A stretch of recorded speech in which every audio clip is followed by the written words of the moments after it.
वैसे तो शिक्षा सभी का अधिकार होता है, लेकिन कुछ बच्चे ऐसे हैं जो किसी कारणवश पढ़ नहीं पाते और अपने सपने पूरे नहीं कर पाते। लेकिन आज हम आपको ऐसे संस्थान के बारे में बताने वाले हैं जो पिछले 26 सालों से निःशुल्क कोचिंग पढ़ा रहा है। स्वागत है सर आपका। नमस्ते, मेरा नाम दिनेश कुमार वाजपेयी है और मैं ये विदिशा प्रतिभा विकास संस्थान का वर्तमान में अध्यक्ष हूँ। सर, ये संस्थान चलाने का आपको आइडिया कैसे आया? ये संस्थान जैसा कि आया कि 26 वर्ष पहले 14 नवंबर 1996 को इसकी स्थापना हुई थी और उस वक़्त यहाँ के विदिशा के शिक्षाविद राष्ट्रपति पुरस्कृत श्री स्मृति शेष बाबूलाल जी आर्य वो जब सेवानिवृत्त हुए तो उन्होंने जो अपने सेवा कार्य में उन्होंने देखा कि जो गरीब परिवारों के जो अभावग्रस्त जो लेकिन प्रतिभावान जो विद्यार्थी हैं, छात्र छात्राएं हैं, वे अपने पारिवारिक आर्थिक विषम परिस्थितियों के कारण से आगे नहीं पढ़ पाते क्योंकि इतनी महंगी कोचिंग की प्रथा है जो कि उनको संभव नहीं था कि उनको कराएं।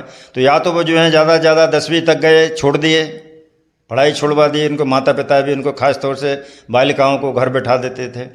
तो उनकी जो प्रतिभाएं थीं, उनके अंदर जो आगे बढ़ने का जज्बा था वो उसको कुंठित होता था वो। तो उनकी कुंठा को दूर करने के लिए, आगे बढ़ने के अवसर देने के लिए ये इनके सेवानिवृत्त जो शिक्षक जैसे मैंने बताया उनके और ये मन में आया कि कोई ऐसी व्यवस्था करी जाए जो कि निःशुल्क इनको आगे बढ़ने का पूरा इनको अवसर मिले। तो उन्होंने अपने साथी सेवानिवृत्त शिक्षक श्री सीताराम जी गुप्ता जी और उस समय के बड़े पत्रकार lions district governor Narendra Tamrakar ji और एक पूर्व जो सहायक जिला शिक्षा अधिकारी पुष्कर राव पवार जी जो कि वर्तमान में भी उपाध्यक्ष भी हैं संस्था के, इनने सब ने मिलकर इस संस्थान का प्रारंभ किया। तो सर, यहाँ से पढ़ने के बाद कोई उच्च स्थान पर गया है क्या? यहाँ पे एक तो क्या था, मुख्य उद्देश्य ये था कि इनकी नींव मजबूत करी जाए।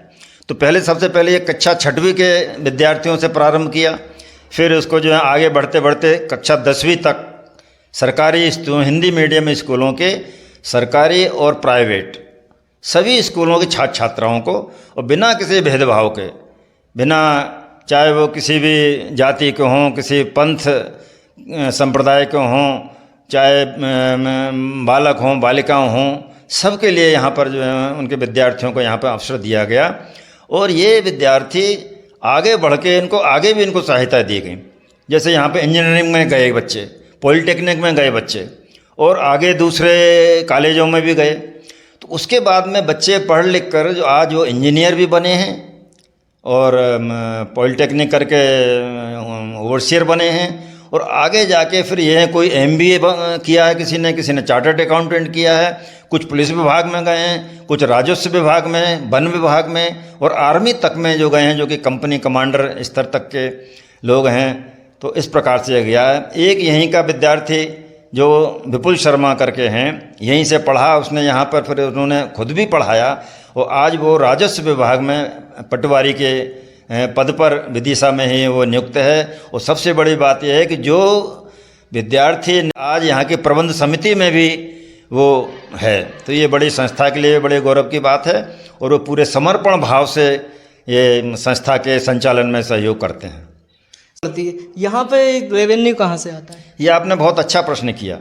ये बड़ी अद्भुत, आपको आश्चर्यजनक लगेगा कि यहाँ पे कोई शासकीय सहायता इस संस्था को प्राप्त नहीं है। बिना किसी शासकीय सहायता के ये संस्थान अपने जो इसके सदस्य हैं, इसके 3 तरह के सदस्य हैं। संरक्षक सदस्य हैं जो कि जीवन में एक बार 11,000 रुपये का दान देकर वो सदस्य संरक्षक बन जाते हैं, 5,000 दान देकर वो आजीवन सदस्य बन जाते हैं और फिर जो है 500 रुपये प्रतिवर्ष देकर वो साधारण सदस्य, वार्षिक सदस्य रहते हैं। तो इन सदस्यों के जो हैं सहयोग और दूसरे जो समाज सेवी हैं जो ऐसे कामों के लिए हमेशा विदिशा में समाज सेवा के लिए तैयार रहते हैं, व्यक्ति भी हैं, संस्थाएं भी हैं। तो इनके सबके सहयोग से ही संस्था 26 वर्ष से ये अनवरत चल रही है और आज इसमें बड़ा गुणवत्तापूर्ण शिक्षा प्रदान की जाती है, जिसका परिणाम ये है कि 10वीं बोर्ड हाई स्कूल बोर्ड परीक्षा में 90% तक परीक्षा परिणाम यहाँ हमारे यहाँ के बच्चों का। इस वर्ष के अगर हम लें 2023 के जो हाई स्कूल बोर्ड परीक्षा हुई तो इसमें 21 हमारे 10वीं के विद्यार्थी इन्होंने 70% से अधिक लेके और 93% तक अंक उन्होंने प्राप्त किए हैं।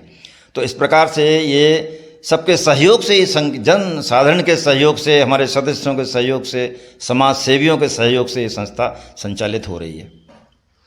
तो देखा आपने कि कैसे सभी के सहयोग से ये संस्था चल रही है।